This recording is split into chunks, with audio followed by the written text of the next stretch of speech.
l'avez dit, le péché n'affecte pas le corps. Mais l'apôtre Paul a dit que si quelqu'un commet une impudicité, il pêche contre son propre corps. L'appellation le péché n'affecte pas le corps. Cela m'est un peu étrange. Peut-être que c'est une mauvaise traduction de... Donc, vous l'avez dit, je l'ai mentionné ici, le péché ne corrompt pas le corps. Voilà. Très bien. Le péché ne corrompt pas le corps. L'âme qui pêche, c'est elle qui mourra. Le péché apporte la mort. Le péché étant spirituel, apporte la mort spirituelle. Tu peux être debout, d'accord? Ton corps est en train de faire beaucoup d'activités sur la terre, mais vu que le péché a affecté ton âme est morte et tu marches comme un mort spirituel sur cette terre. Ok. C'est dans ce sens que vous parlez. Luc 9, le verset 60. Laisse les morts ensevelir leurs morts. C'est à des personnes physiques faisant plusieurs activités que Jésus parle. N'est-ce pas? Donc, les morts spirituels ne peuvent que produire la corruption. Maintenant, si vous notez cette corruption sur le compte de l'âme ou sur le compte de l'esprit, cela met, sur le compte de l'âme comme sur le compte de la chair, cela m'est égal. Ce qui est sûr, l'âme qui pêche, c'est l'âme qui pêche au fait. L'âme qui pêche, c'est elle qui mourra. Et comme l'âme est morte au-dedans de toi, tous les démons, tout ce qui est souillé peuvent visiter. Et quand le démon de la prostitution vient, tu fais la prostitution. Quand le démon de l'adultère vient, tu fais l'adultère. Le démon du mensonge, ainsi de suite. Mais tant que ton âme n'est pas revenue en vie, née de nouveau, d'accord, tu seras soumis à cet esclavage de l'esprit du diable et des démons. Maintenant, une fois que ton âme est régénérée, née de nouveau, d'accord, tu ne pourras plus, celui qui est né de Dieu ne pêche plus, point. D'accord, a dit l'apôtre Jean dans 1 Jean 3. Donc, celui qui est né de Dieu, il est né de Dieu. La semence de Dieu demeure en lui. Lorsque l'esprit du diable voit la semence de Dieu, c'est-à-dire la parole de Dieu, et l'esprit de Dieu, qui est comme un gardien, d'accord, l'esprit du diable et le péché, il ne s'approche pas. Ça veut dire que lui, il vit en Christ. Ça veut dire que quelqu'un qui est réellement né de nouveau ne pêche point. Il ne pêche pas. Il ne pêche pas parce qu'il ne pêche point. Il n'a pas la capacité de pécher. Je suis tenté de vous poser une question un peu sensible. Vous êtes né de nouveau? Je suis né de nouveau. Donc vous ne péchez pas? Je ne pêche pas. Je suis né de Dieu. Vous ne commettez aucun péché? Je suis né de Dieu. Ça fait quand même peut-être une douzaine d'années. Je suis né de Dieu. Et c'est ça la grâce que nous avons reçue en Dieu, de pouvoir bomber le temps, c'est de dire, nous sommes nés de Dieu et nous sommes en route pour le ciel. Amen. Nous allons revenir sur ça pour aller plus en profondeur. Le berger Guy, ou bien qui a le micro, homme de Dieu, allez-y. Je voudrais vous saluer dans le nom de Jésus-Christ. Amen. Et je bénis le Seigneur pour le panel, pour les différentes interventions. Et moi, je voudrais simplifier les choses. Pourquoi? Parce qu'il y a des gens qui nous suivent et ils veulent retenir quelque chose à la sortie de ce débat. C'est pourquoi je crois que tout à l'heure, l'homme de Dieu, le pasteur Israël, a cité un verset. Et moi, je voudrais citer un autre verset dans le livre de Genèse. Il a cité Genèse 6, verset 5. Moi, je vous donne Genèse 8, verset 21. Que je vais lire rapidement. Oui, allez-y. L'Éternel sentit une odeur agréable. Et l'Éternel dit en son cœur, je ne maudirai plus la terre à cause de l'homme, parce que les pensées du cœur de l'homme sont mauvaises dès sa jeunesse. Et je ne frapperai plus tout ce qui est vivant comme je l'ai fait. Voici un peu ce que le péché a créé. Parce que quand Adam et Ève ont péché, ils ont reçu la sémence. Et cette sémence-là a corrompu le cœur de l'homme. C'est pourquoi vous allez voir aujourd'hui un enfant qui grandit, et puis il commence pas à voler, il commence pas à mentir. Mais il n'a pas été à une école de mensonge, il n'a pas été à une école de vol. Mais naturellement, ça vient. Ça veut dire que c'est quelque chose qu'on a hérité. Et ce cœur-là, je peux vous l'assurer, est en nous. Et maintenant que nous venons en Christ, c'est là que commence la transformation. Donc, si aujourd'hui quelqu'un dit que ce cœur a été ôté parce que tu as reçu Christ, ça veut dire qu'il y a un problème. Ça veut dire qu'il y a un problème. Donc, nous venons avec ce cœur-là. Alors, une fois que nous sommes sauvés, là, la transformation commence maintenant. La parole de Dieu commence par retirer tout ce qui est souillé en nous et nous remet sur le droit chemin. Donc, on doit comprendre que c'est le premier volet, le péché a sa source dans le cœur. Et vous l'avez dit à plusieurs reprises. Donc, je ne veux pas trop faire du commentaire. Est-ce que vous voulez dire par là que lorsque nous naissons de nouveau, le péché n'est pas totalement ôté? C'est un travail. Non, je ne parle pas du péché. Je dis le cœur est rempli de ces choses qui sont en nous. Parce que quand je viens... Est-ce qu'à la nouvelle naissance, le cœur n'est pas totalement changé automatiquement? Il n'est pas changé automatiquement. Il n'est pas changé automatiquement. Non. Donc c'est un processus. C'est un processus. C'est pourquoi Hébreux 4, verset 12 peut dire que la parole de Dieu est vivante, efficace. Elle va jusqu'à séparer moelle jointure. Et la parole de Dieu a la capacité de séparer âme et esprit. Donc c'est la parole de Dieu qui nous sanctifie. C'est elle qui enlève tout ce qui est péché, orgueil, tout ce qui est mensonge, tout ce qui tire sa source que nous voyons dans le physique là. La parole de Dieu balaye tout ça. Et nous sommes maintenant à l'image de Christ. Amen. Donc tant que la parole ne fasse pas ce travail là, on va toujours demeurer dans la chair. Et c'est ce que le frère tout à l'heure est en train de dire. C'est pourquoi on vit mal. Voilà un peu ce que je vous ai dit dans un premier plan. Maintenant, le deuxième point, rapidement, oui, c'est dans Exode 20, verset 13. Oui. La Bible dit, tu ne tueras point. Et dans 1 Jean, chapitre 3, verset 15, on dit, quiconque est son frère est un meurtrier. Et vous savez qu'aucun meurtrier n'a la vie éternelle demeurant en lui. Voici ce que le Seigneur nous dit. En réalité, quand on parle de péché, ce n'est pas quelque chose qui est physique.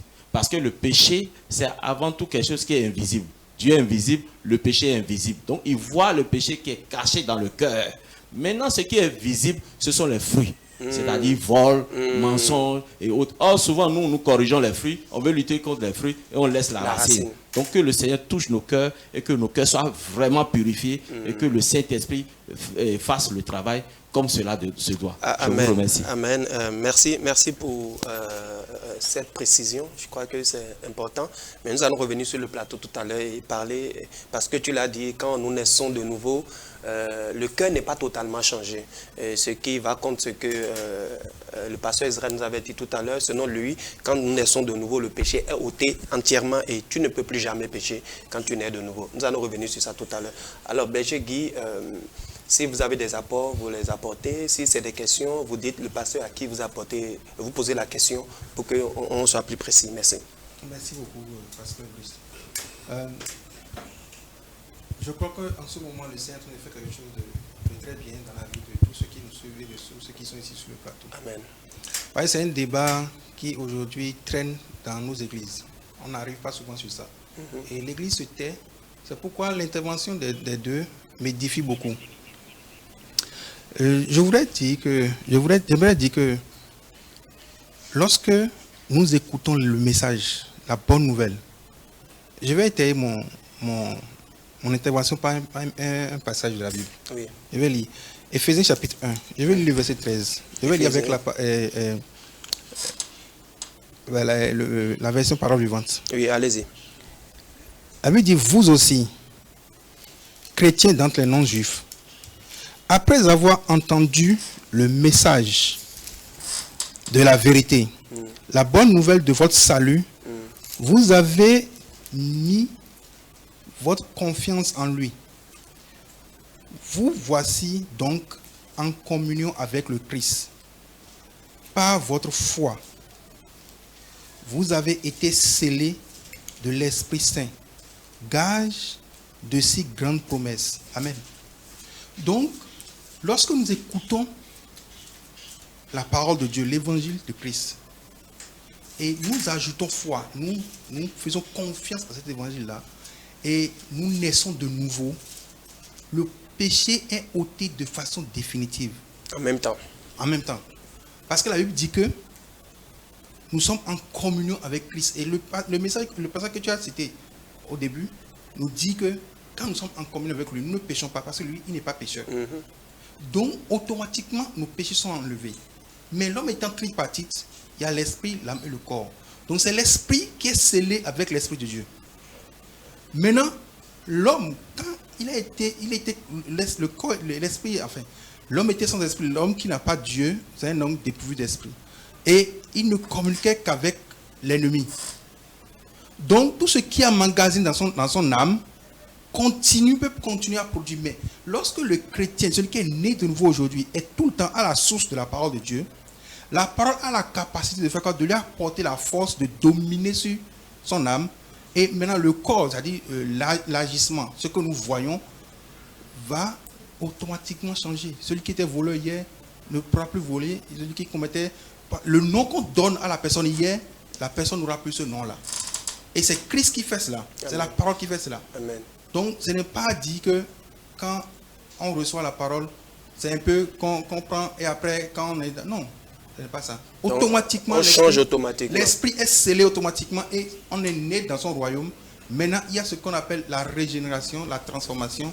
Et c'est ça que le pasteur a dit dans le livre de Romains, chapitre 12, versets 1 et 2. On doit livrer notre corps. Ça, ce n'est pas Dieu qui le fait. Il dit, de nous-mêmes, nous devons livrer notre corps. Amen. Merci beaucoup. Merci beaucoup, Berger. Guy, je crois, avant de retourner dans le public, nous allons revenir sur le plateau.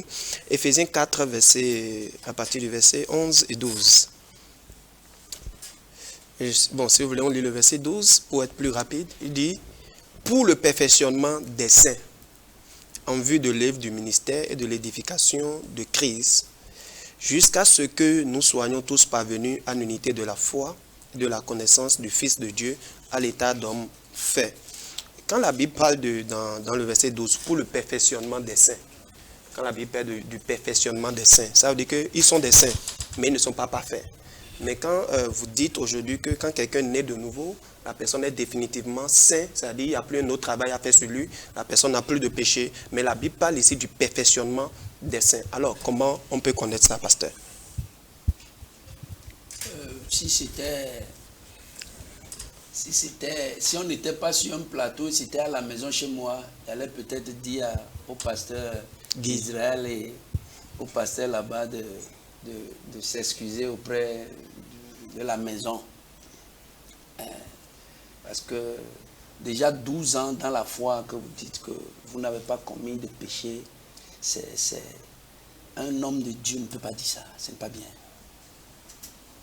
Ouais, ça dit... Aujourd'hui, moi, j'ai prêché pour la première fois en tant que pasteur en plein temps le 31 décembre 1990. Et ce que vous avez dit après 12 ans seulement, là, je ne peux pas dire ça. On n'impressionne pas les gens. Ça, on se fait du bien. C'est-à-dire ici, là, on dit la vérité et on veut édifier, comme vous avez dit là, on veut édifier le corps. Et donner des moyens aux gens pour s'élever. Et si je demandais, peut-être vous avez une femme, vous avez des enfants, tout ça là, tout ce bruit autour de vous, si Dieu est juste, et il voit déjà, comme le pasteur l'a dit, la justice depuis le cœur, l'homme ne peut pas s'en sortir.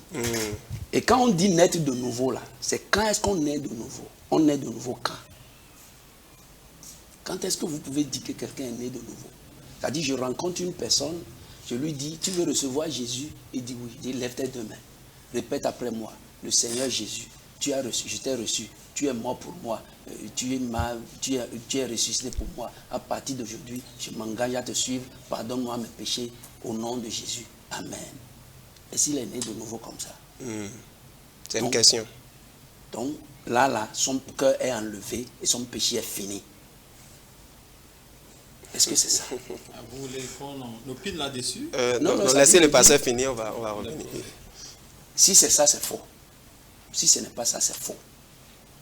Et quand je reviens maintenant pour dire le travail que Jésus a fait pour nous, Jésus n'a pas fait un travail pour nous parce qu'il veut des super-hommes. Lui, il est super-homme. Et sa capacité nous couvre. Si vous dites que je n'ai pas péché depuis 12 ans, je vous comprends. Et quand vous ajoutez, parce que Jésus a déjà tout fait pour moi, je vous comprends.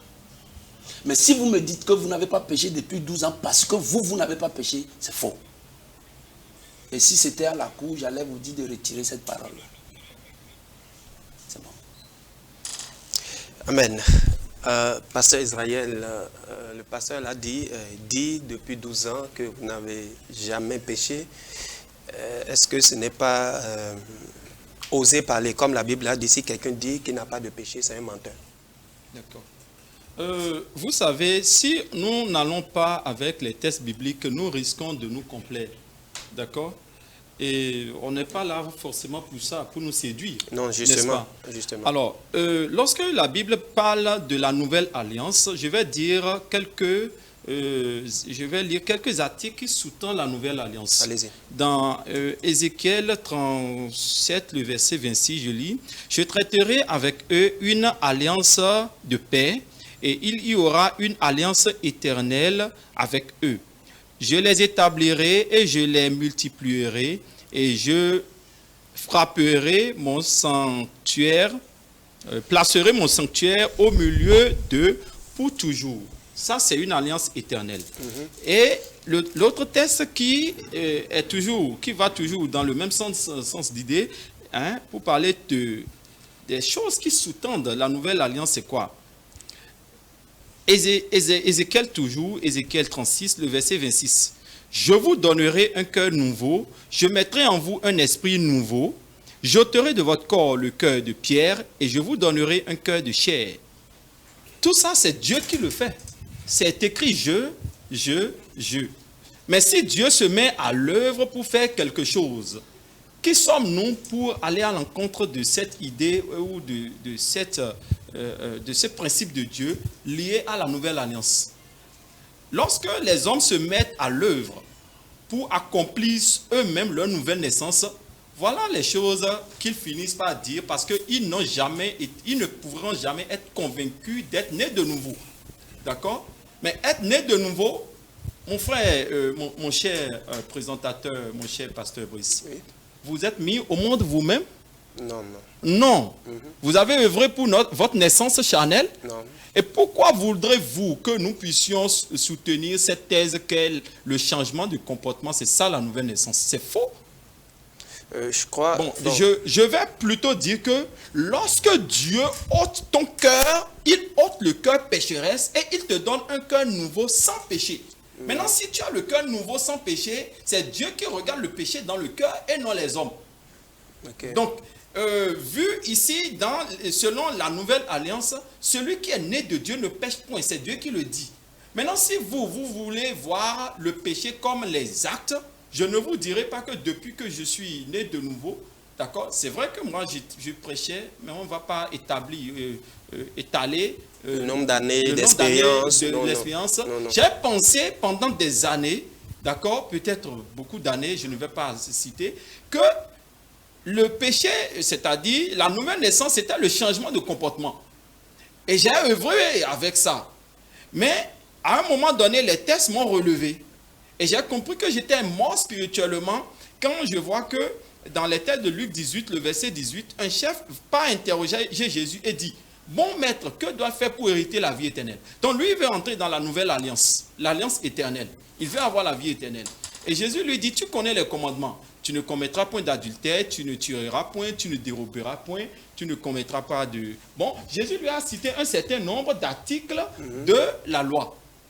D'accord? Tel que le pasteur le dit, il faut se retirer des mauvaises œuvres. Si tu péchais 15 fois par jour, il faut revenir à 10 fois, après 5 fois, après... Ça n'a jamais marché. D'accord? Maintenant, celui-ci, il va dire à Jésus, j'ai, dit-il, nous sommes dans Luc 18, le verset 21, j'ai, dit-il, observé toutes ces choses dès ma jeunesse. Depuis ce bas âge, il a observé. Mais lui-même reconnaît qu'il n'a pas la vie éternelle. Il n'est pas entré dans la nouvelle alliance. Du coup, lui, son cœur est toujours corrompu et il cherche à avoir la vie éternelle. Donc, ce n'est pas le fait d'observer ces choses qui fait qu'on est déjà dans la loi qui donne la nouvelle naissance. Très bien. Romains, Éphésiens plutôt, Éphésiens 2, le verset 8 à 9 va nous dire ce que c'est que la nouvelle alliance. C'est par la grâce que vous êtes sauvés, par le moyen de la foi, et cela ne vient pas de vous. C'est le don de Dieu. Ce n'est point par les œuvres, afin que personne ne se glorifie. Donc, si les gens veulent se glorifier, qu'ils ont arrêté de commettre la fornication, l'ivrognerie et d'autres péchés qu'on pourra nommer, c'est parce qu'ils se glorifient. Et ils se glorifient par rapport à qui? Pas par rapport à Christ. Par rapport à ce qu'eux-mêmes ils ont fait. Par rapport à leur conjoint ici sur terre. Toi, tu es pécheur. Non, moi, je ne pêche plus. Ce n'est pas dans ce sens que je parle. Mais l'attribution de la justice de Dieu me rend fils de Dieu et il n'y a pas de péché en l'esprit de Dieu. Celui qui est né de Dieu ne pêche point.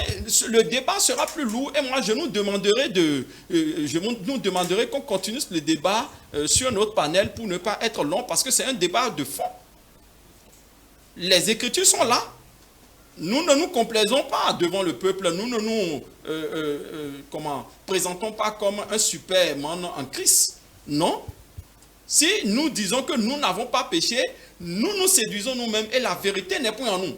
Mais une fois que la vérité entre en toi, la vérité te montre la justice entière de Dieu qui t'a été attribuée. Et si je vis, ce n'est plus moi qui vis, c'est Christ qui vit en moi. Si Christ pouvait pécher, c'est que j'ai péché.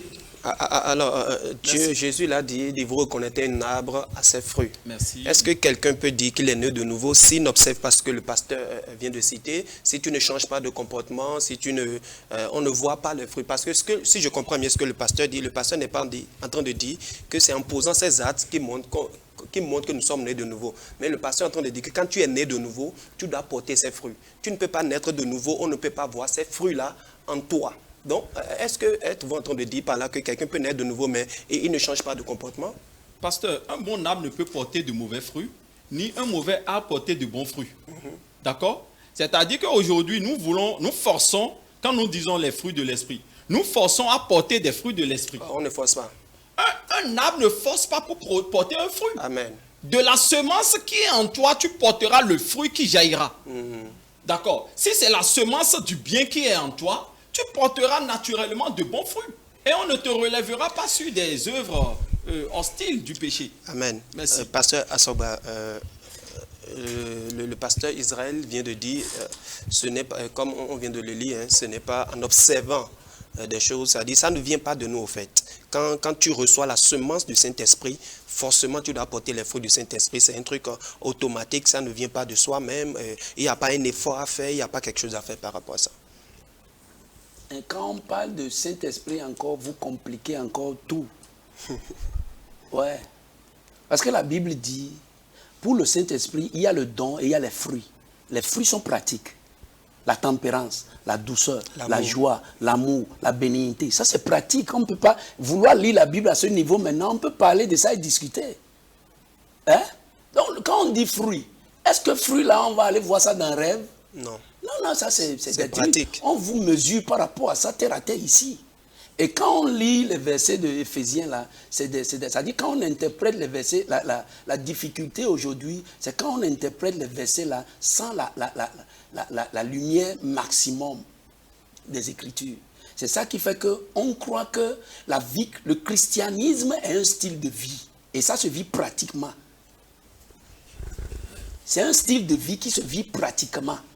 Quand je suis venu ici maintenant, je suis pasteur, avec tout ce que j'ai dit là, quand je suis rentré, vous tous vous avez vous voyez? Ça dit cette position de chrétien, d'enfant de Jésus que je suis, me responsabilise, me discipline à savoir me comporter, manger, parler, vivre avec les gens. Et en me voyant, sans même aucun sujet de prière, même sans voir la Bible avec moi, quelqu'un peut dire, comme celui-ci là, c'est un enfant de Dieu. C'est ça que je dis. C'est-à-dire quand on veut faire croire aux gens, et comme le pasteur, je remercie Dieu que le pasteur est revenu pour dire que c'est pas parce qu'il dit que lui ne commet pas le péché. C'est pas parce que Jésus a déjà, oui. Oui, c'est pas la foi. Ça, c'est ce que nous tous on dit pour confesser. Alléluia. Maintenant, quand on parle de la vie chrétienne que nous vivons, je dis encore que c'est physiquement que c'est démonstrable. Ouais. Jésus est venu sauver notre âme, notre esprit, notre corps. Il est venu sauver l'homme. Jésus est venu sauver l'homme. Il mentionne l'âme parce que le royaume dans lequel nous allons, c'est seulement l'âme qui pourra se présenter là-bas. Mais ici, si ce n'est pas l'importance du corps que nous portons, Jésus n'allait pas venir avec un corps. Le corps est tellement important que lui-même, il est venu ici. Donc, bien aimé, quand on parle déjà du Saint-Esprit, comme le frère l'avait dit, le don, là c'est le parler en langue, ça là, chacun peut parler. J'ai vu un pays où on apprend ça à l'école. Ouais, quand vous donnez votre vie à Jésus, vous avez une école d'apprentissage de parler en langue. On dit bon, vous dites bon, on dit bababa, jusqu'à vous avez un certificat. Mais maintenant, le fruit de l'esprit ne s'apprend pas. On ne peut pas vous apprendre ça. C'est là où le travail maintenant de la parole de Dieu commence graduellement dans votre vie. Et vous tendez... Pasteur, je ne vous arrête pas. Selon les explications du pasteur Israël, il n'y a aucun travail à faire sur soi pour porter un fruit. Il dit, quand la semence vient, naturellement, tu portes le fruit. Alors, on n'a plus de volonté. On est mécanique. On est des robots. Non, non. Jésus nous a sauvés en tenant compte de notre volonté, en tenant compte de notre liberté. Ouais, c'est pourquoi, ça dit, la Bible dit, pas comme Hyménée et Théophène, qui ont fait naufrage par rapport à la foi. Ouais. Ça dit, quelque part, ils ont reçu Christ avec l'apôtre Paul, mais dans leur marche, ils ont fait naufrage par rapport à la foi et ils sont disqualifiés. Et la Bible a dit chercher la sanctification. Il dit chercher la sanctification. Ça veut dire que quelque part, l'homme a quelque chose à faire. Donc ce n'est pas un truc automatique. Le pasteur l'a dit, ne sommes pas des robots, ne sommes pas des machines. Est-ce qu'il n'y a pas un effort de la part de l'homme? Rechercher la paix et la sanctification sans laquelle personne ne verra Dieu. D'accord? On parle à qui? On parle à des chrétiens sauvés, nés de nouveau. D'accord? Maintenant, c'est quoi on appelle la paix? La paix, c'est apporter l'évangile de paix, l'évangile de réconciliation vers les nations. Et il faut apporter cet évangile vers tous, vers le monde entier, oui, sans laquelle personne d'entre eux ne verra le royaume de Dieu. Non, ce n'est pas ça. Ne verra Dieu. Rechercher la paix et la sanctification, sans laquelle personne ne verra Dieu. La sanctification, c'est quoi? Le mot sanctifier, ça veut dire séparer d'eux.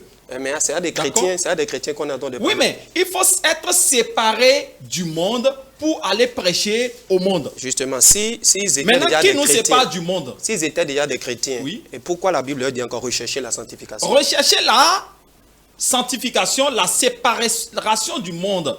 D'accord? La séparation du monde, ici, si ton âme est sauvée, Jésus transfère ton âme dans le royaume de Dieu par la porte étroite. D'accord? Et c'est bien écrit. Jésus ajoutait chaque jour à l'église ceux qui étaient sauvés. Amen. Acte 2, le verset 47. Amen. Donc c'est Jésus qui ajoute. Ce n'est pas soi qui ajoute. Nos religions que nous avons mis en place, où nous-mêmes, nous décidons de rentrer là-bas. Là. D'accord? C'est dans ça qu'on essaie de faire les efforts pour devenir maintenant parfait. Mais le pasteur a dit qu'il faut faire des efforts pour porter les fruits de l'esprit et que... Non, je n'ai pas dit qu'il faut faire les efforts. Ce n'est pas un truc qui vient automatiquement comme vous il dit que ça se cultive, c'est ça. La parole de Dieu nous a donné le mécanisme. Voilà. En nous lavant dedans, en nous mirant dedans. Moi, j'en connais, d'accord? Les maîtres bouddhistes, les maîtres spirituels d'un certain nombre, d'un certain niveau donné, d'accord? Tu vas les voir, ils ont la douceur, d'accord? Ils ont la tempérance. Ils ont un certain nombre de valeurs que prône ce que la religion appelle le fruit de l'esprit. D'accord? Quand on voit les 9 fruits de l'esprit là, eux, ils cultivent un certain nombre de choses, les moines. Mais c'est sans Jésus. Est-ce que ça veut dire qu'ils portent des fruits de l'esprit? Je dis non. Un homme d'une certaine discipline, d'accord, peut cultiver les valeurs que vous appelez fruits de l'esprit. Mais c'est différent de ce que Jésus, lui, il appelle fruits de l'esprit. Paul l'appelle fruits de l'esprit dans Galates. Amen. Nous allons poursuivre. Alors, je reviens toujours sur ma question avec vous, pasteur Israël. Quand la Bible parle du perfectionnement des saints, il dit il a donné les uns comme pasteurs, les uns comme apôtres, pour le perfectionnement des saints. Donc, ça veut dire que si les pasteurs sont là, si les apôtres sont là, si les enseignants sont là, c'est pour perfectionner les saints. C'est pour le perfectionnement des saints. Maintenant, si vous supposez que lorsqu'on est de nouveau, on est parfait en même temps, alors pourquoi la Bible parle encore du perfectionnement des saints? Merci pour la question. C'est ici que nous allons démarquer ce qu'on appelle la nouvelle naissance de la marche chrétienne. L'enfant ne fait rien pour naître, mais une fois que l'enfant est né, on l'éduque pour qu'il soit parfait. Très bien. Yeah. Merci. Merci. Donc, lorsque les chrétiens, il ne faut pas que nous puissions faisons de l'amalgame sur la nouvelle naissance. La nouvelle naissance, ce n'est pas nos œuvres. Mais le perfectionnement Très bien. vient de l'enseignement que tu reçois après être né de nouveau. C'est ça. Quand tu es né de nouveau, tu dois être dans un certain nombre de piliers ou valeurs chrétiennes. Ça veut dire participer aux communions des saints, participer aux enseignements ou à la parole, participer à la prière, participer à un certain nombre de choses qui te permettent d'être parfait et de marcher comme un homme fait. Très bien. Je crois que... L'apôtre Paul parle de jusqu'à ce que nous puissions, Christ puisse être formé en nous et pour que nous soyons des hommes faits.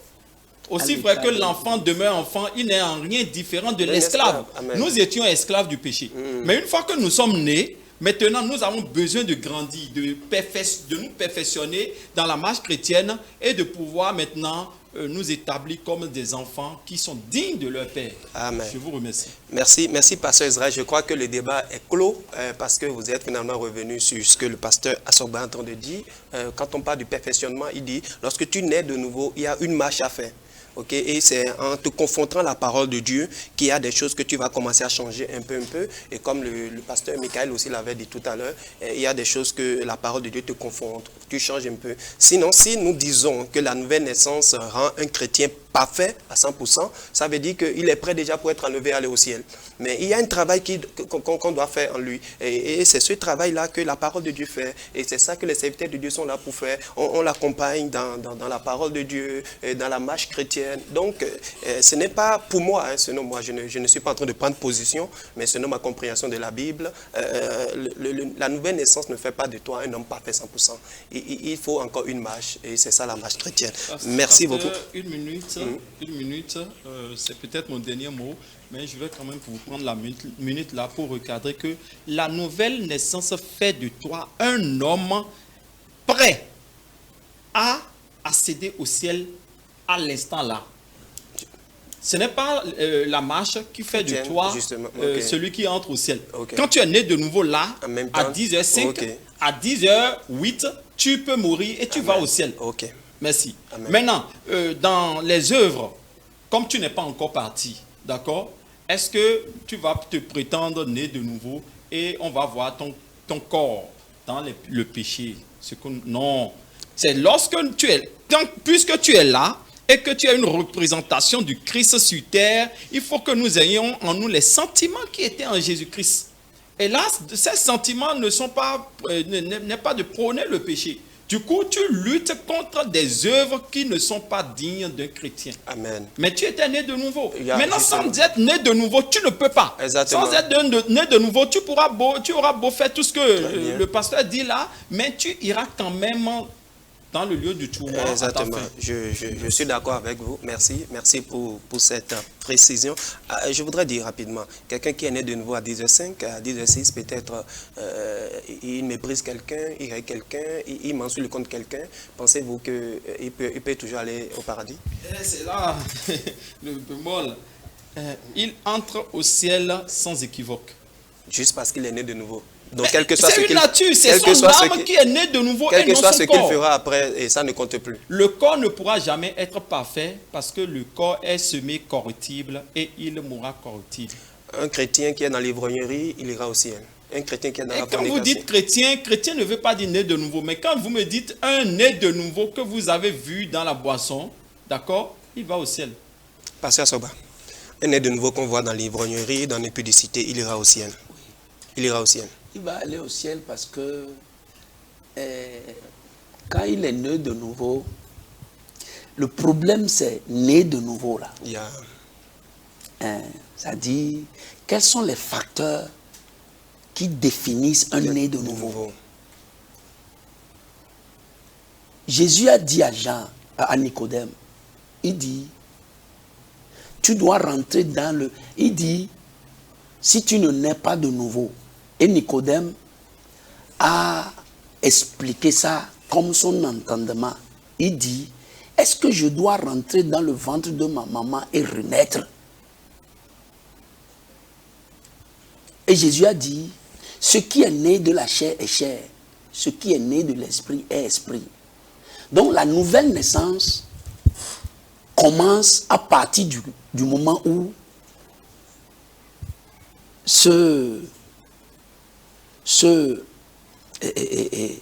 comment on dit, ça dit,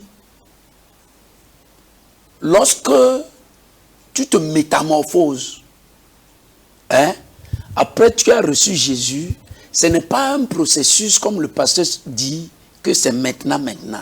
Non. Le langage de la Bible, c'est comme ça. Mais c'est plus fort que ce que nous sommes en train de dire. C'est possible et ça peut ne pas être possible. Parce que quelqu'un qui donne sa vie à Jésus, parce qu'on lui a promis, si tu vas à l'église là, on va t'aider dans le commerce. On va t'aider dans le commerce.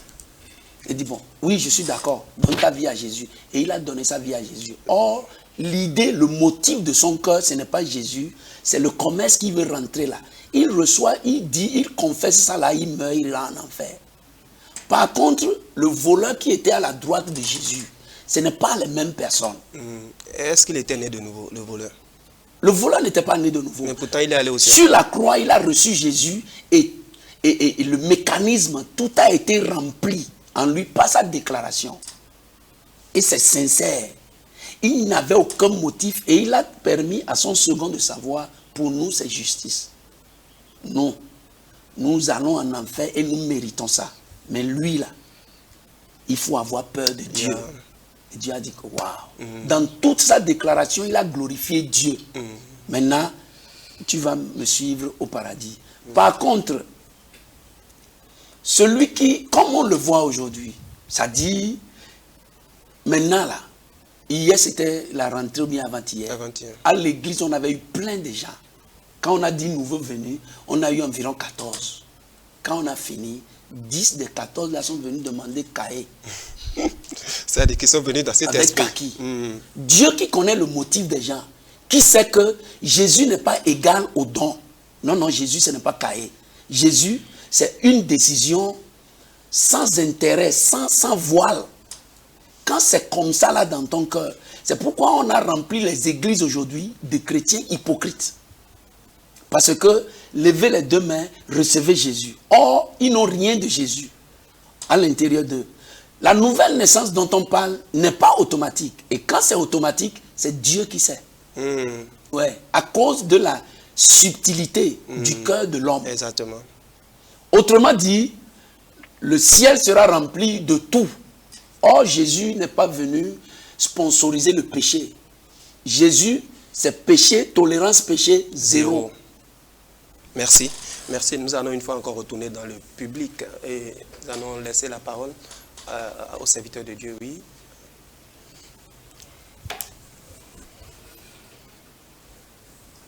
Oui, allez-y.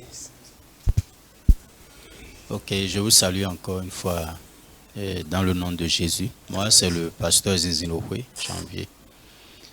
Je voudrais me prononcer par rapport à ce débat. Et lorsque le pasteur Asogba parle de l'église, selon vous, l'église c'est quoi? L'église, est-ce que c'est nos congrégations ou l'église c'est quoi? Parce que lorsque nous nous référons aux Écritures, la Bible dit que dans le livre de Matthieu 16, verset 18, Jésus dit « Je bâtirai mon église ». Et dans Ephésiens 5, verset 27, il dit « Afin de comparer cette église glorieuse, sans tache ni ride ». Donc l'église selon Jésus, c'est pas ce que nous on appelle l'église. Parce que tout à l'heure vous dites que l'église est hypocrite. L'église entre guillemets est hypocrite. Maintenant, c'est l'église que les hommes bâtissent qui est hypocrite, ou bien c'est l'église que Jésus bâtit. Parce que Jésus dit, je bâtirai mon église. Et quand il viendra, c'est pour enlever son église. Maintenant, à cette église, il ajoute ceux qui sont sauvés. Et le Seigneur ajoutait chaque jour à l'église et non aux églises. Aujourd'hui, nous avons plein d'églises. Mais Jésus bâtit son église et non ses églises. Amen. Et l'église appartient à Jésus. Ça, c'est une parenthèse. Et ma deuxième question est que, ma deuxième apport est que Jésus, le péché a causé la mort. Selon Matthieu, selon le livre de Romains 5, verset 12, qui dit, car, et c'est pourquoi, comme par un seul homme le péché est entré dans le monde, et par le péché, la mort, et qu'ainsi la mort s'est étendue sur tous les hommes. Est-ce qu'on parle de quelle mort? On parle de la mort spirituelle, puisque le péché est spirituel. Et le péché a commencé par Adam. Le verset 14 dit, comme par un seul homme, cependant la mort a régné depuis Adam. Or, si on parlait de la mort physique n'a pas commencé par Adam. C'est pas Abel Abel fut le premier homme qui a connu la mort physique. Donc, nous voulons la conséquence du péché aujourd'hui, c'est la mort spirituelle. Mais comment on peut régler, on peut donner une solution à cette conséquence qui est la mort spirituelle, pas des actes physiques. Je pense que ce n'est pas faisable. Donc, d'où la nécessité de la nouvelle naissance. La nouvelle naissance, c'est quoi? Ce n'est pas donner sa vie à Jésus. Comme je vous entends dire. Vous dites, lorsque quelqu'un donne sa vie à Jésus, celui qui est mort spirituel, est-ce qu'il a une vie à donner à Jésus? Non. La Bible dit dans Jean 17, verset 3, que la vie éternelle, c'est qu'ils te connaissent. Toi, le seul vrai Dieu, et celui que tu as envoyé, Jésus-Christ. Donc, avoir la vie éternelle, la nouvelle naissance, ce n'est pas faire. Ce n'est pas donner sa vie, mais c'est connaître Dieu, le seul vrai Dieu. Donc, en ayant la connaissance du seul vrai Dieu, le seul vrai Dieu t'amène vers le Jésus que lui, il a envoyé, celui qu'il a envoyé. Maintenant, si quelqu'un n'a pas la connaissance du seul vrai Dieu, il ne peut jamais connaître celui qu'il a envoyé, qu'on appelle Jésus. Donc, les gens sont en train d'adorer un autre Jésus, en donnant leur vie à un autre Jésus, pensant qu'ils sont en train de donner et d'adorer le vrai Dieu ou le vrai Jésus. Donc, je vais m'arrêter. Merci, Pasteur Sogba. Est-ce que quelqu'un qui est mort spirituellement a une vie qu'il va donner à Jésus? Quand vous utilisez l'expression donner sa vie à Jésus, est-ce que c'est une bonne expression? S'il n'avait pas une vie, il fallait aller l'enterrer. Ouais, ça, c'est des trucs de doctrine qu'on dit un peu partout. C'est-à-dire, ici, là, soyons conséquents et parlons vrai. Et ça, c'est les religions. Moi, je ne suis pas dedans. Quelqu'un a une vie, j'ai eu ma vie. Moi, je suis à Sogba Dossou Séraphin avec mes traits que ma maman a accouché. Et c'est moi maintenant qui suis pasteur. C'est moi. J'ai reçu Jésus, j'ai donné ma vie à Jésus, je suis rentré en alliance avec lui et c'est bon. Et quand le pasteur dit connaître, il dit ce n'est pas donner sa vie à Jésus, c'est connaître. La procédure de connaître, là, ça peut durer combien d'années? Ça peut durer une journée, on peut connaître qui est Dieu. Non, pas une journée, une seconde. Concernant par rapport au pasteur. Non, je n'ai jamais dit ça. Je crois qu'on va pas, excusez, on va pas en faire un débat. Je crois l'expression donner sa vie à Jésus, ce n'est pas forcément qu'on a une vie meilleure qu'on est en train de donner à Jésus. C'est juste un échange. Il est le rançon et puis il a pris notre place et puis nous mettons à sa place. C'est juste une manière de dire, donc ce n'est pas une affaire de doctrine. Excusez, nous allons continuer à cause du temps. Le serviteur de Dieu, Marius. Ok, merci. Moi, j'aimerais juste apporter quelques trucs. Rapidement. Oui, rapidement. Oui. Probablement, je dirais que je suis parfaitement d'avis avec le pasteur Sogba. Parce que il y a beaucoup de tests dans la Bible qui montrent cela, qui prouvent que il y a une marche à faire, il y a des choses à faire en Christ, en tant que chrétien. Parce que déjà, quand on parle de la foi, la Bible dit quelque part que sans la foi sans les œuvres, notre foi est vaine. Ça voudrait dire que même quand nous regardons dans l'Apocalypse, l'ange a fait des reproches à des églises. Yeah. Et sur ces reproches, il y a beaucoup d'effets physiques. Quand on parle de reproches, ça veut dire que ce que tu me fais, je n'admets pas cela. Je n'accepte pas cela. Donc cela voudrait dire que il y a des faits physiques qu'on doit montrer. Et sinon, Paul ne peut pas dire, par exemple, dans Éphésiens, je pense 5, devenez mes imitateurs. Comme je suis de Christ, devenez mes imitateurs. Ce que je suis venu faire, Christ est venu faire, faites cela aussi, vous aussi. Donc, il peut arriver, comme le pasteur l'a dit, que quelqu'un donne sa vie à Christ et il est enlevé en même temps. Ok, d'accord. Mais si tu es sur cette terre, tu dois forcément marcher. La vie chrétienne est une marche, est un style de vie. Tu dois forcément marcher comme Christ l'a fait. Maintenant, je vais juste toucher mon frère ici et je vais dire ceci. Christ est venu chercher les morts et non les vivants. Merci. Waouh. Waouh. Waouh. Christ est venu chercher les morts et non les vivants. Merci. Pasteur, tu avais... OK. D'accord, merci. Je vais poser une question à l'homme de Dieu, M. Asogba. OK, Pasteur Asogba. Pasteur Asogba. Tout à l'heure, ils ont parlé de disqualification de certaines personnes dans la Bible. Ceux-là qui ont commencé avec Christ, mais ils ont été disqualifiés. Voilà, je voulais savoir si c'est possible de recevoir Christ, d'entrer dans cette nouvelle alliance, mais d'être disqualifié après. OK, merci. C'est merci ma pour la première question. Oui. OK. Vous avez combien de questions? Sinon, le second, c'est un apport. OK, allez-y rapidement. Tout à l'heure, le pasteur Asogba a également dit que quand tu es né de nouveau et qu'il arrive même que tu pêches, tu tombes dans certains péchés, tu peux aller au ciel. Je suis d'accord. Mais je voudrais ajouter que notre Dieu, c'est un Dieu de justice. Aujourd'hui, beaucoup de chrétiens, parce qu'on a appris que voilà, nous sommes sous une grâce, nous sommes en Christ, quand tu as Christ, tu peux mourir, tu iras au ciel. Ils se permettent le luxe de faire certaines choses, soit disant que nous sommes déjà en Christ. Ils se permettent de faire beaucoup de choses. C'est vrai, tu peux peut-être voler et aller au ciel. Mais notre Dieu, c'est un Dieu de justice et beaucoup de passages bibliques nous prouvent. Ce que je veux dire, c'est-à-dire, quand même tu as Christ et que tu commets certains actes, et que même Dieu te faisait la grâce d'aller au ciel, il y a des conséquences de tes actes que tu seras puni par ce truc-là, par tes actes que tu as commis. Okay. Donc c'est juste ce que je voulais ajouter. Okay. Merci pour l'apport, pasteur, rapidement. Oui, donc c'est-à-dire par rapport à sa question, est-ce qu'on peut s'engager dans la nouvelle alliance et être disqualifié? L'apôtre Paul qui nous a permis d'établir beaucoup de doctrines dans notre foi, il a dit dans Romains chapitre 9,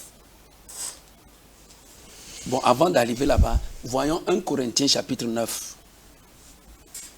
Si je lis à partir du verset 25, bon, je viens à partir du verset 24. Il dit, ne savez-vous pas que ceux qui courent dans les stades courent tous, mais qu'un seul remporte le prix, courez de manière à remporter le prix. Tous ceux qui combattent s'imposent toutes sortes d'abstinences et ils le font pour obtenir des couronnes corruptibles.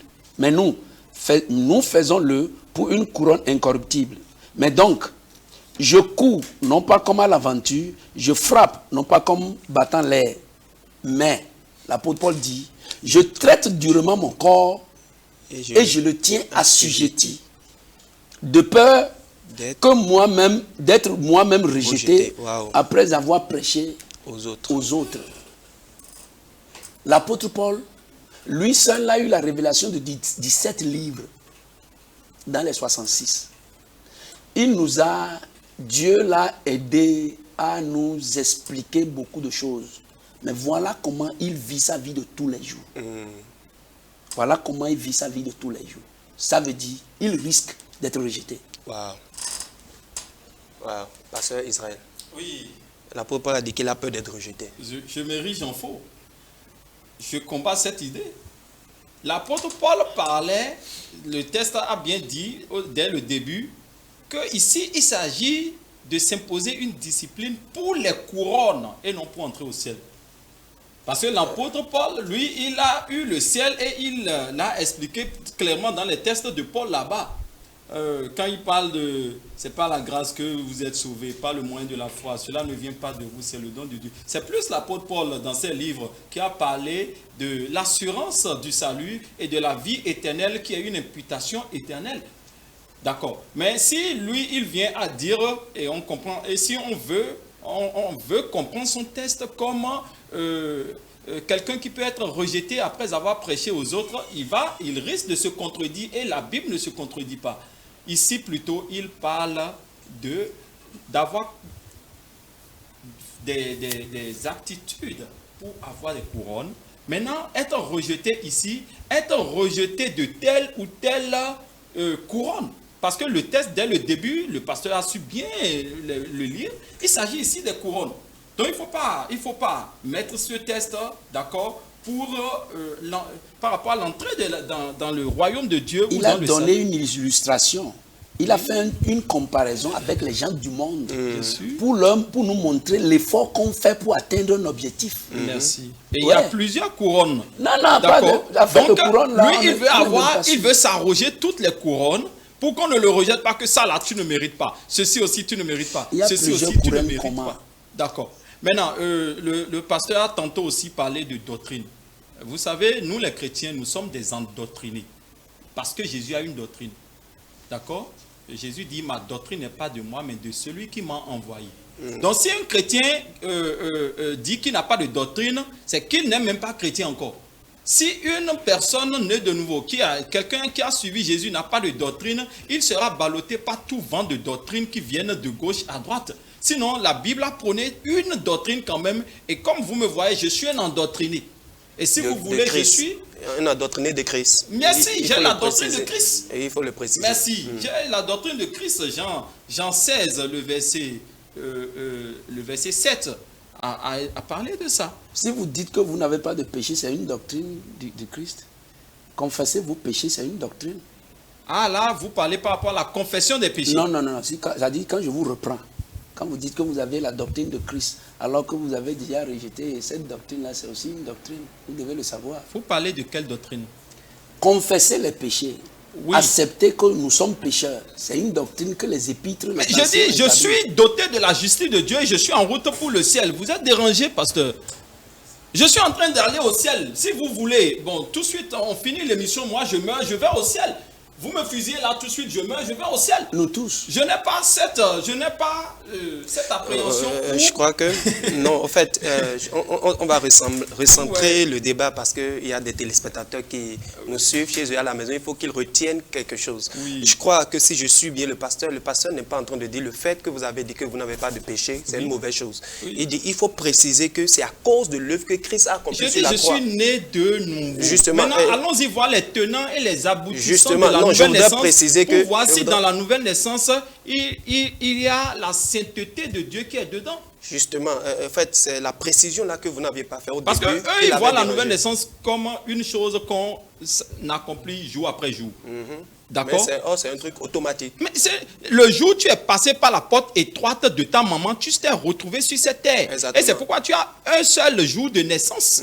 Mais la nouvelle naissance spirituelle aussi s'accomplit en un jour Amen. et non d'un De processus façon progressive. progressif. Maintenant, la marche chrétienne Très bien. s'accomplit au fur et à mesure où tu Très es sur bien. la terre. Très Ne bien. faites pas de l'amalgame, s'il Très vous bien. Il plaît. y a pas, ça dit, l'amalgame là, si c'est simple et c'est clair, nous disons les mêmes choses. C'est ça. Si on peut se C'est ça. rejoindre, c'est Non, oui, ça dit, c'est le fait Non. de vouloir camoufler et de vouloir faire croire que On dit la ça même dit, ça appartient au super-homme. C'est-à-dire, il faut une qualité, il faut une... Non.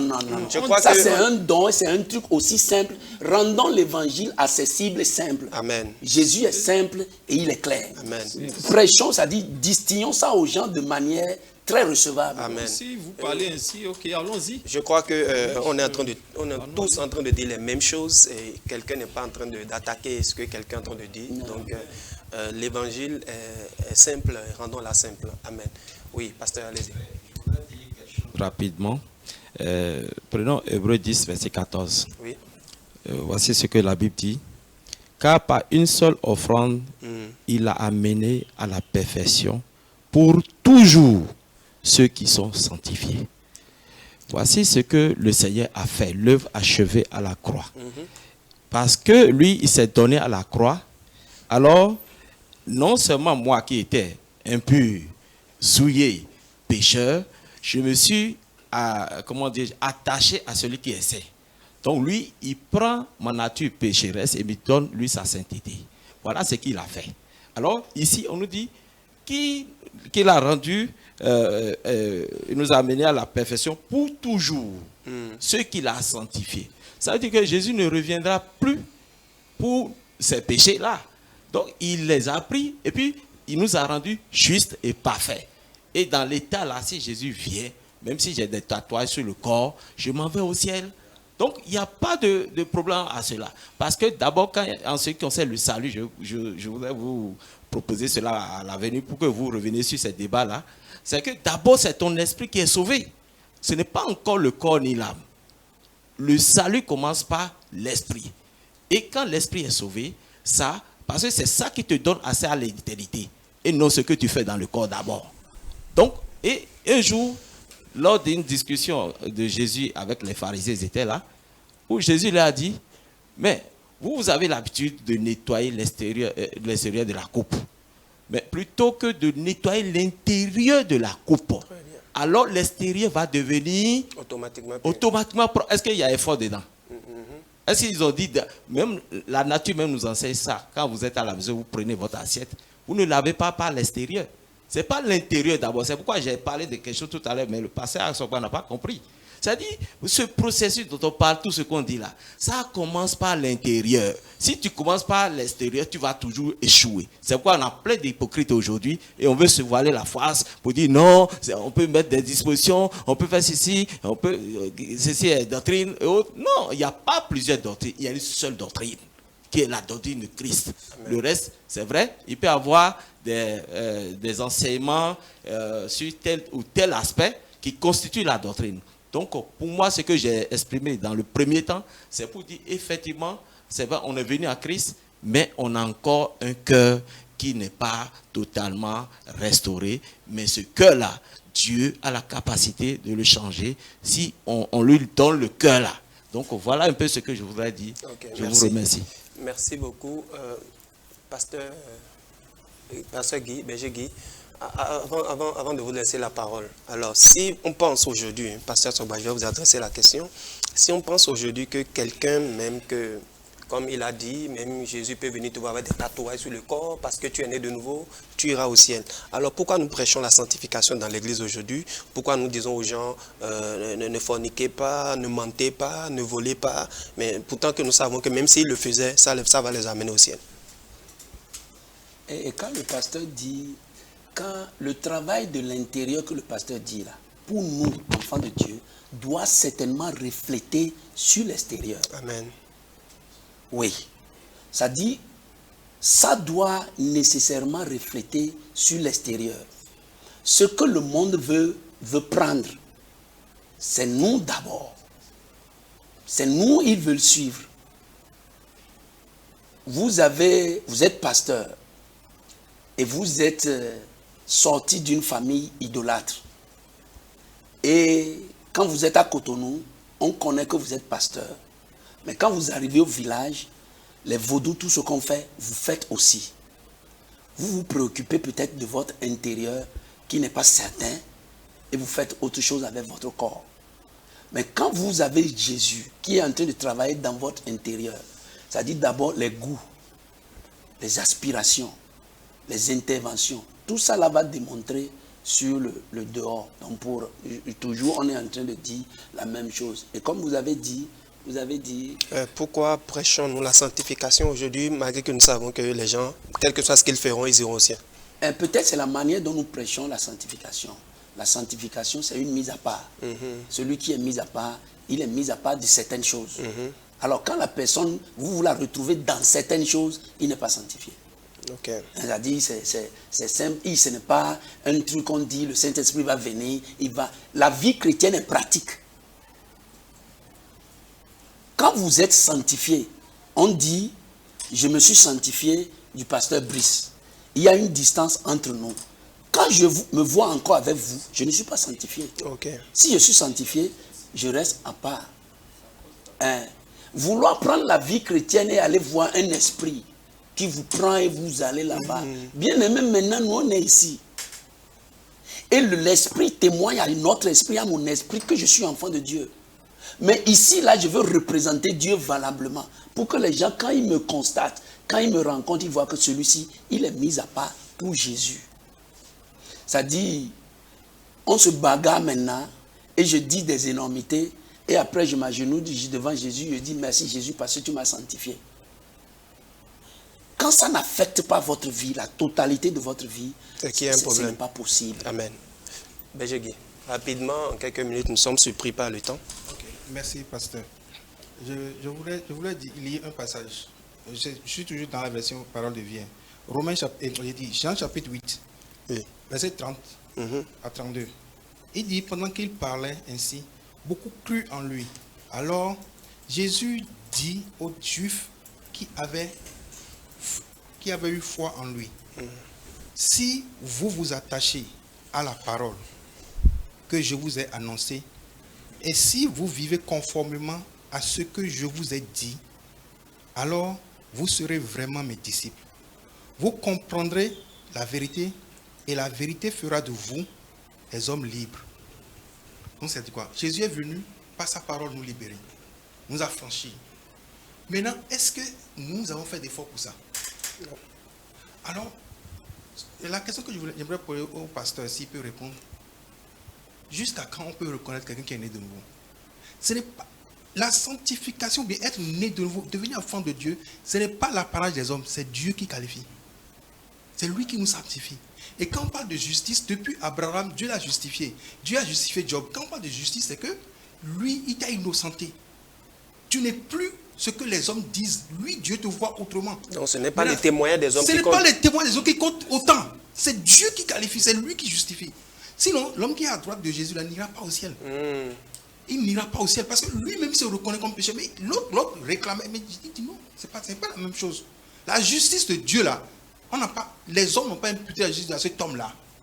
Pensez-vous que Dieu peut avoir un bon témoin de quelqu'un, mais l'homme n'a pas les hommes autour de lui n'ont pas un bon témoin de lui. Quand on prend l'homme à la droite de Dieu, les hommes l'ont condamné, mais Dieu a dit, on sera dans le royaume. Alors merci, pasteur Sogba. Est-ce que quelqu'un peut se dire, Dieu a justifié la personne, mais autour de lui, les hommes ont un mauvais témoignage de lui? L'homme qui est à la droite de Jésus, le mystère qui s'est passé là, Jésus est allé représenter l'homme là au ciel pour montrer à Dieu que le travail que tu m'as envoyé faire, je l'ai fait. Et voici un représentant de ça. Il est le premier humain à aller là-bas en tant que témoignage spirituellement, c'est-à-dire la connotation que ça a. Ce n'est pas ce que vous dites là. C'est le témoignage que le travail que j'étais envoyé fait. C'est comme vous m'envoyez en mission et je reviens de la mission sans aucun résultat. Qu'est-ce que tu as fait là-bas? Jésus, l'homme là, est allé représenter toute la terre comme Adam a péché. L'homme là est rentré au ciel pour montrer que Jésus est venu faire un travail ici et voilà le fruit de ce travail. Un pécheur cru est rentré au ciel. Ce n'est pas Pierre, ce n'est pas Jean, ce n'est pas Étienne. Ce témoignage-là n'a même pas été donné d'Étienne. Mais un pécheur cru que Jésus a rencontré sur la croix est le témoignage de la vérité du travail de Jésus. C'est ça, c'est ce que ça veut dire. Et l'autre chose, quand on dit Jésus, dans Matthieu chapitre 4, verset 17, la Bible dit, dès ce moment, Jésus commença à prêcher et à dire, repentez-vous, car le royaume des cieux est proche. Ça, c'est Jésus qui a dit ça. On se repent de quoi? Expliquez, pasteur. Vous avez la parole. On se repent de quoi? Jean-Baptiste a dit ça. Jésus a dit ça. Et il a laissé aux apôtres de continuer par dire ça. Et nous sommes en train de parler du péché. Si Jésus dit à quelqu'un qui vient à lui de se repentir, il lui dit en fonction de quoi? Il peut seulement leur dire, tu m'as vu, non? Moi, je suis le sauveur. Tu es sauvé. Ouais. Ça dit, tu m'as vu, non? C'est moi la justice, la vérification, la sanctification. Comme tu m'as vu là, tu es sauvé. Il lui impose les mains et c'est fini. Mais quand on est en train de parler du péché, pour Dieu, Jésus n'est pas venu ici pour construire les châteaux. Il n'est pas venu ici pour dormir à l'hôtel. Jésus est venu ici pour finir avec le péché une fois pour de bon. Et c'est très important pour Dieu. La fête de péché, ce n'est pas la fête d'église où on dit... non, ça a coûté Jésus à Dieu. Et Jésus nous a montré que la fête de péché, l'apôtre Pierre, dans Actes chapitre 3, verset 19, je crois, il dit, repentez-vous donc et convertissez-vous, afin que vos péchés soient effacés et que des temps de rafraîchissement vous viennent de la part du Seigneur. Ce qu'on dit là, c'est quand on prend, malheureusement, il y a beaucoup d'églises, surtout les blancs. Parce que eux, excusez-moi, comme ça moi je suis. Mais ce que la Bible dit, la Bible n'est pas venue des Blancs. Et ce n'est pas leur esprit qui nous aide à témoigner la Bible. Non, non. On témoigne la Bible par la Bible. Et on voit la vérité qui est dedans. Est-ce que Dieu est juste? Est-ce qu'il est, il est réfléchi? Ce qu'il nous dit là, c'est comment? Et vous analysez la réflexion de Dieu jusqu'à vous aboutissez à là où Dieu met fin à ça. Il dit que pour le chrétien, le péché, quand vous voulez être bien vu de Dieu, enlevez le péché.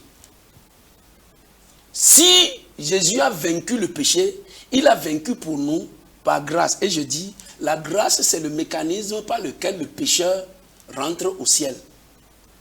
Dieu a fait ça et c'est gratuit. Mais nous, ce n'est pas une fin en soi. Il y a un travail. Quand nous on vit là, on mérite ça. On vit ça. Pas nos efforts. On demande la grâce de Dieu et on marche avec crainte et tremblement. On marche avec crainte et tremblement. Dans notre marche chrétienne, si on meurt en tant qu'enfant de Dieu et Dieu voit ce témoignage en nous, tu iras au ciel avant tout le monde. Mais on ne peut pas encourager que vivant sur la terre, parce que Jésus nous a déjà pardonné, vivant comme on veut en tant que des enfants, on est en train de salir le travail de Jésus. Amen. Parce que c'est à cause du péché qu'il est mort. Merci beaucoup, cher pasteur. Merci, cher public. Nous sommes pratiquement à la fin de cette émission. Et ma dernière question pour conclure, pour finir avec cette émission, le temps est parti, malheureusement. Pasteur Israël, est-ce qu'on doit demander pardon pour nos péchés aujourd'hui dans la prière, où nous allons dans la prière, on dit Seigneur pardonne-moi parce que j'ai maltraité mon frère, ou j'ai mal parlé à mon frère, ou peut-être parce que j'ai abusé de mon autorité envers mon frère. Est-ce qu'on peut demander pardon aujourd'hui dans nos péchés, dans nos prières? Merci pasteur Brice. Jacques 5 va parler de confessez-vous les péchés, confessez-vous vos péchés les uns les autres. Je t'ai offensé, je m'en vais te confesser ce que je t'ai fait, j'ai fait, et que le Saint-Esprit me relève pour me dire, écoute, tu l'as offensé. Je m'approche de toi pour te confesser mon péché. D'accord? Le péché ici est vu d'homme à homme. Mais d'une manière globale, Jésus a ôté quoi?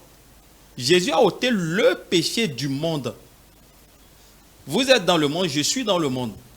D'accord? Et une fois que vous avez compris l'évangile, vous êtes affranchis du péché. Pour ce péché, vous ne viendrez plus demander pardon. Seulement, si j'offense mon frère ici, pour rétablir la communion ou la relation entre lui et moi, je viens te confesser que mon frère, j'ai eu tort sur cette affaire. Je te confesse, je t'ai fait ceci, et je sais que tu as mal pris, ou bien tu n'as même pas considéré, seulement moi-même je suis dérangé, je viens te confesser que vraiment j'ai eu tort, c'est pas bon. Et si le Saint-Esprit me donne une instruction particulière à laquelle je n'ai pas obéi, je ne demande pas pardon pour ça? Le Saint-Esprit te donne une instruction particulière auquel tu n'as pas obéi. Vous pouvez être un peu plus... Je suis là, l'Esprit de Dieu m'aimait. L'Esprit de Dieu m'aimait à cœur, va faire telle chose, par exemple pour Jonas, on ramène ça dans le Nouveau Testament où Dieu lui dit peut-être va parler à telle personne, va faire du bien à telle personne, ou bien telle chose que tu as, et un frère viendra vers toi, donne-lui ça. Et le frère vient et puis tu ne lui donnes pas ça. Tu te rends compte après que ce que j'ai fait, ce n'est pas bien. Est-ce que je dois demander pardon au Saint-Esprit? Je vous ai compris. Tu ne demanderas pas pardon, mais tu demanderas la grâce de Dieu de t'accorder à mieux marcher prochainement. Parce que si c'est pour le péché qui est ôté que tu demandes pardon, tu n'avais pas cru et tu es un incrédule. Et tout incrédule va en enfer. Alors, si Dieu me donne une instruction et que je n'obéis pas, qu'est-ce que j'ai fait en ce moment? Je n'ai rien fait. Dieu te donne une instruction. Vous savez ce que vous appelez instruction de Dieu. Dieu n'a que donné une seule instruction aux hommes. Il y a beaucoup d'hommes de Dieu, j'entends dire, Dieu vient de me parler. Le Saint-Esprit vient de me parler. Le Saint-Esprit ne te dira pas autre chose que les Écritures avaient déjà dit. C'est pourquoi le Saint-Esprit vient vous rappeler les choses. Il vous rappellera toutes choses. Homme de Dieu, je crois que... L'instruction que Dieu donne aux hommes, c'est d'aller partout et prêcher la bonne nouvelle. Donc, il n'y a plus une autre instruction que Dieu peut vous donner à part ce qui est écrit dans la Bible? La Bible est là. La Bible ne sera pas en train de parler et Dieu vient en parallèle parler. Waouh! Donc l'Esprit de Dieu ne peut pas vous dire aller vers telle personne particulièrement pour quelque chose. L'Esprit de Dieu, comme l'apôtre Paul a dit, l'Esprit de Dieu lui a dit d'aller dans telle ville pour aller prêcher l'évangile. C'est même ce que Dieu a dit. Dieu a dit aller partout la terre et prêcher la bonne nouvelle à toute la création. On est d'accord. Maintenant, ça c'est l'instruction que Dieu a donnée à tous ses enfants. Maintenant, très souvent, vous prenez les convictions personnelles comme des instructions de Dieu. Et je crois que c'est là où vous allez faire la différence, certainement. Parce que les convictions personnelles, mon cœur me dit, ça c'est ton âme qui t'a dit, c'est pas Dieu.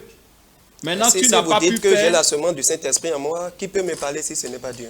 Justement, Dieu te dit ce que les Écritures ont dit. Parce qu'à un moment donné, on finit par dire ce que les Écritures n'ont pas dit, et on dit que c'est Dieu qui a dit. Et que donc Dieu se fait face. Non, Dieu si, bon, c'est vrai que le débat, ce n'est pas entre vous et moi, mais je suis aussi serviteur de Dieu, je connais la parole. Dieu même va jusqu'à dire à Osée, va prendre une femme prostituée. Ce qui est contre la parole de Dieu. Et c'était pour illustrer quelque chose. C'est une instruction directe. C'est ça, je dis, c'est l'instruction directe dont je parle. Selon la nouvelle alliance, Dieu ne peut plus dire ça à quelqu'un aujourd'hui. Pensez-vous que Dieu ne peut plus dire ça à quelqu'un aujourd'hui? Dieu parle tantôt d'une manière, tantôt d'une autre. Mais aujourd'hui, c'est Jésus qui donne les instructions. Et Ce Jésus, n'est plus Dieu. Tu as fini son travail.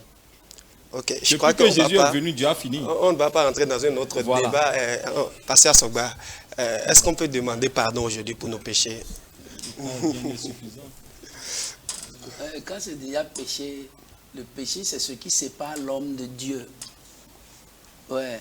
Et Jésus a dit, le pardon est tellement important que Jésus a dit, Père, pardonne-leur, car ils ne savent pas ce qu'ils font. Ça, c'est Jésus qui a dit ça. Il a dit ça, voilà la force du pardon. Si Jésus n'avait pas dit ça, tout ce qu'on dit aujourd'hui serait très difficile. Mais Jésus a dit ça. Mais nous, maintenant, l'apôtre Jean, comme on a dit, a institué le pardon comme une doctrine de l'Église. Confessez vos péchés les uns aux autres dans votre communion. Ça facilite votre présence dans la maison de Dieu. C'est une démonstration d'humilité. C'est une démonstration d'humilité. Je t'ai offensé. Je te demande pardon. Le Saint-Esprit m'a donné des instructions que je n'ai pas suivies. Je vais sur mes genoux, je dis, le Saint-Esprit, il y a une personne qui a des sentiments, qui est frustrée. Vous pouvez frustrer le Saint-Esprit. Donc vous allez devant le Saint-Esprit, vous dites, à moins que vous ne soyez pas sûr qu'il peut vous parler. Bon, d'après ce que le pasteur Israël dit, oui. C'est-à-dire, si vous prenez la Bible, c'est pourquoi on peut interpréter la Bible comme on veut. Mais si on croit que derrière un verset, il y a un esprit, alors en lisant la Bible, l'esprit peut aller au-delà du verset et vous parler. Et vous donne des instructions que vous suivez. Ça, c'est moi ça. Vous voyez? Donc, comme ça là, vous avez... Ok. C'est comme Benny Hinn. Il était dans un restaurant aux États-Unis. Et le serveur qui lui a amené la nourriture, le Saint-Esprit lui a dit, prêche Jésus à ce serveur-là. Il dit, ah, Saint-Esprit, dans un restaurant encore, comment tu m'embarrasses? Comment je vais faire ça? Il dit, oh, vraiment, je suis venu pour manger. Hein. Et il a mangé. Il finissait de manger quand il y a eu un bruit a surgi à la cuisine. Qu'est-ce qui s'est passé? On a vu que le serveur là est monté sur la table de cuisine et il s'est pendu. Oh. C'est sur le net, vous tapez Benny Hinn, vous allez voir le témoignage là. Benny Hinn, jusqu'à 3 ans, quand il a raconté ça, il dit, I have never forgiven myself. Je n'ai pas pu pardonner moi-même. Parce que j'ai refusé cette instruction qui a coûté la vie, qui a coûté l'enfer à un pécheur. Donc, bien aimé, si nous sommes enfants de Dieu, il peut parler à nous tous. Amen. Merci, c'était votre émission Dévoilement. Aujourd'hui, nous avions parlé du péché dans la Nouvelle Alliance, qu'en dit les Écritures. Comprenons simplement de toutes les interventions que tout part de la nouvelle naissance. À la nouvelle naissance, nous recevons une nouvelle nature qui est la nature de Dieu. Et quand vous avez la nature de Dieu en vous, vous vivez facilement la vie de Dieu. Et quelqu'un qui a la nature, qui a la semence de Dieu, ne pêche pas, c'est-à-dire ne peut pas se lever délibérément pour se vautrer dans le péché. Réellement, quand tu as la nature de Dieu, le péché devient étranger pour toi. Et tu vois les actes, tu vois les mauvaises choses comme quelque chose, un peu comme l'apôtre Paul a dit. Il dit, tout ce que je voyais comme du gain, aujourd'hui c'est devenu comme une perte pour moi. Ces choses sont comme de la boue pour moi. Lorsque vous recevez réellement la nouvelle naissance, vous ne pouvez pas vautrer dans le péché, vautrer dans les mauvaises choses. Et l'autre chose, en tant que chrétien, nous brillons dans ce monde, pas nos caractères, pas nos manières de parler. Matthieu 5 l'a dit à partir du verset 14, il dit, vous êtes la lumière du monde. Il dit que votre lumière luise, afin que les hommes voient et qui glorifie Dieu qui est dans les cieux. Vous ne pouvez pas dire que vous êtes chrétien et quand les gens voient vos comportements, vous ne pouvez pas dire que vous êtes né de nouveau et quand les gens voient vos actes, les gens voient vos comportements, ils se disent, mais si c'est ça, la foi chrétienne, je ne m'engagerai jamais dans la foi chrétienne. Il faut déjà que vos comportements, il faut déjà que vos actes, tout ce que vous portez comme fruit, ça glorifie Dieu et que ça soit réellement à l'image de Christ. Que le Seigneur nous bénisse. À la prochaine pour un autre numéro. Merci.